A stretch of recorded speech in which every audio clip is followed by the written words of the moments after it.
किसी पुलिस वाले ने कोई भी हेल्प नहीं करी। किसी पुलिस वाले ने हेल्प नहीं करी? बिठा दिया मेरे को ऐसी हालत में। हाँ। और मेरे को ऐसे, मैं अपने घर तक आया हूँ, मम्मी के पास गया हूँ, तब मैं बिल्कुल बेहोशी की हालत में, तब मेरे को यहाँ पे घर वाले मेरे ये भी बोल कोई पुलिस वाले जैसे मेरी भाभी कलट रही है, प्राण इसका रो रही है, कुहक रही है, इसका भी माँ उसका भी माँ कुहके, उसका परिवार भी आंसू बहा। और वह दिन मंगोलपुरी में जिस तरह से घटना घट रहा है वो भी सच्चो साहब के कारण घट रहा है, क्योंकि यहाँ पर जो पुलिस है वो सही काम नहीं कर रही है। मम्मी को कैंसर है, पापा मेस्टर का काम करते हैं, आज काम मिला तो कल काम नहीं मिला, कहाँ जाए?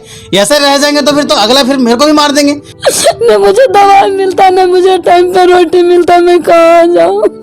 मुआवजे की बात आती है तो कोर्ट में भेज दिया जाता है। आपके तरफ से जो बनता है कम से कम वो भी तो आप कीजिए ना, हमें आर्थिक मदद की, हम थोड़ा सा चल सके, सही रह सके। केस लड़ने की बात आएगी, हम कहाँ से केस लड़ेंगे, कहाँ से आना जाना करेंगे, कहाँ से किराया करेंगे? कुछ भी नहीं है, हमारा तो सब कुछ ही खत्म हो चुका है ना। एकलौता कमाने वाला था। बैंक साथी दे रहा है 50,000 रुपए तक कमाने का शानदार मौका, और वो भी बिना किसी इन्वेस्टमेंट के। आज ही बैंक साथी ऐप डाउनलोड करें। नमस्कार, मैं दिव्या और इस वक्त आप मेरे साथ देख रहे हैं झलको दिल्ली। कुछ समय पहले, लगभग 1 महीने पहले, आपको एक खबर दिखाई गई थी जिसमें एक लड़के को बड़ी बेरहमी से चाकू से वार कर उसकी हत्या कर दी गई थी, जिसका नाम अमरदीप बताया गया था। आज उनसे मिलने चिराग पासवान जी के अध्यक्ष यहाँ पर मौजूद है, जिनका नाम गौतम है। परिवार को मुआवजा और कुछ अलग तरीके की आर्थिक जो मदद है वो देने के लिए यहाँ पर मौजूद हैं। इनसे जानेंगे किस तरीके से ये मदद करेंगी और क्या जानकारी है इनके पास। एक बार जुड़ेंगे और आपको दिखाएंगे। वहाँ गए थे चिराग पासवान के यहाँ, वो मेरा माँ के जैसा माना, मुझे अमरदीप के प्यार मुझे मिला, ऐसा मुझे लगा मेरा बेटा मिल गया। हमें पूरा भरोसा कर, तू केजरीवाल ये ना सोचे मैं अकेला हूँ, चिराग मेरा बेटा है। चिराग से हमको हिम्मत बढ़ गया, चिराग मेरा बेटा है। पास में नौकरी भी नहीं आ पाई है, मुआवजा देने में, नौकरी देने में चिराग वो इतना केजरीवाल कर रहे हैं। मेरा एक पल में खानदान उजड़ गया, मैं कहाँ जाऊँ? इस माँ की भी आवाज नहीं सुनता है कोई। 4-5 महीने से किराया नहीं दिया है। कब मकान मालिक का कोई बहका देगा, मकान मालिक निकाल देगा, कहाँ रोड पर बैठेगा ये? इसको मकान भी नहीं है, यहाँ किराए पर रहता है। कितना परेशानी उठा रही है ना। रोज शाम खाती थे सब, वो सुबह के लिए सोचती है, सुबह खाती शाम के लिए सोचती है। ये बच्चा इतना पढ़ा लिखा बच्चा कभी बैठा रखा है, वो बच्चा चला गया। ये कैंसर का पेशेंट है माँ, उसी ने दवा दारू करता था, ट्यूशन कोचिंग करा के इसको पालती थी कि मम्मी तेरे को न जमराज के घर से मैं ले आऊंगा, तुझे मरने नहीं दूंगा मम्मी, यूं कहता था बच्चा वो अमरदीप। आज अमरदीप के बदला कौन इसका चुकाएगा? उसको भी कोई, इसको भी खड़ा किया जाए, उसका भाई को, कि भाई को भी कुछ मतलब की नौकरी दिया जाए। करता था वो, मैं डॉक्टर बनना चाहता था, मैंने 2 बार एंट्रेंस एग्जाम भी दिया, कुछ नंबर की वजह से रह जाता था। तो मैं कहा बाबू मैं कोचिंग लेना चाहता हूँ, मैं कोचिंग ज्वाइन करूंगा। तो मैंने कोचिंग एंट्रेंस कंपटीशन के लिए ज्वाइन किया। तो ना भैया आप ज्वाइन कीजिए, मैं पैसे हेल्प करूंगा। उन्होंने कुछ पैसे भी दिए थे मुझे, एडमिशन भी करवाया था मैं। पर उसके बाद फिर उसने बोला था कि भैया पहले आप निकल जाओ फिर मैं निकल जाऊंगा, मैं आपके लिए फिलहाल जॉब कर लेता हूँ, ट्यूशन पढ़ाने के अलावा मैं जॉब भी कर लेता हूँ, आप निकल जाओ फिर मुझे पता है आप जब एक बार निकल जाओ तो मैं जरूर निकल जाऊंगा। और उसने 10th क्लास से ही यूपीएससी की तैयारी शुरू कर दी थी, और उसने मुखर्जी नगर में भी क्लासेस लिया करता था। मैं बस इतना सोचता हूँ कि हर जगह पर जब केजरीवाल जी और आम आदमी पार्टी के राखी बिरला विधायक जाती है तो हमारे पास इसलिए 1 महीने से क्यों इग्नोर कर रखा है? उनके पीए को मैं कॉल करता हूँ तो पीए कहता है कि रॉन्ग नंबर है। जब मैंने राखी बिरला जी को कॉल किया था तो उन्होंने 1-2 बार कॉल करे से का रिंग तो बजा था, लेकिन फिर उन्होंने जब पता लगा कि यहाँ से कॉल आ रहा है उन्होंने नंबर ब्लॉक कर रखा था मेरा। तो हम मांग कहाँ पे करें, हम जाए कहाँ पर? जब एक बार हम राखी बिरला के ऑफिस में गए, वहाँ पे लेटर भी दिया तो उनके फादर थे, वो कह रहे थे हत्या तो होती रहती है, तो हम इसमें हम क्या देंगे? कोर्ट में जाओ, कोर्ट में मिलेगा मुआवजा। ये क्या मतलब है? रिंकू शर्मा के कोर्ट में मुआवजा मिला था क्या? और बाकी जगहों पे जाकर कोर्ट में मुआवजा मिलता है? यार केजरीवाल जी और राखी बिरला जी खुद जाती है वहां पर। जब वोट लेने गई मेरे सामने, मैं तो छोटा था कुछ साल पहले, मम्मी पापा के आगे मम्मी को अपना मम्मी बता रही थी, चाची मम्मी आप मेरी माँ जैसी हो, हमें वोट कीजिए। हमने हर तरीके वोटर आईडी चेक कर लीजिए पापा मम्मी का, हमने वोट किया है। मैं भी वोट करने के एबल हो चुका हूँ, 18+ कब का हो चुका हूँ, लेकिन किस हद पे वोट कर पाएंगे? कहाँ से कर पाएंगे? जहाँ उम्मीद ही नहीं दिखेगी। तो उससे तो हमें डर है कि 2 फरहार है, हो सकता है कि कभी भी हमको हत्या कर सकता है चलते फिरते। मैं बाहर नहीं जा पा रहा हूँ 1 महीने से, डर के मारे मेरी पूरी की पूरी पढ़ाई छोड़ के बैठा हुआ हूँ। फिर करे तो क्या करे? भाग के थोड़ी बिहार चले जाएंगे हम लोग? खुद सोचिए ना। खाने के लिए आया है, माँ बाप की गरीबी मजदूरी देख करके दोनों बच्चे आगे निकल रहे थे। ऐसा लगता नहीं कि ना मेरा भाई जुआड़ी उआड़ी तो था नहीं कि इग्नोर कर रहे हैं लोग। वो पढ़ने वाला लड़का था, पढ़ाने वाला लड़का था, फिर भी इग्नोर कर रहे हैं। पढ़ने के साथ साथ शिक्षा बांट रहा था, लोगों को उजागर कर रहा था। देख कर वो आगे निकल रहा था, ऐसा तो लगता है ना कि लोग सभी में मिले हुए हैं। अभी तक बात करें तो जो इस क्षेत्र के सांसद जी हैं वो अभी तक यहाँ नहीं आए हैं। दिल्ली सरकार की बात करें तो मुख्यमंत्री जी भी आकर कोई आश्वासन नहीं दिया गया परिवार वालों को, क्या कहेंगे? देखिए, तो आप उनसे, जो यहाँ के एमपी हैं, उनसे पता कीजिए ना क्यों नहीं आए वो। जो मुख्यमंत्री हैं उनसे पूछिए आप क्यों नहीं पहुंचे अभी तक। 2 दिन पहले ही हमारे राष्ट्रीय अध्यक्ष चिराग पासवान जी से परिवार मिला, पीड़ित परिवार, जिस बच्चे की निर्मम हत्या कर दी गई थी।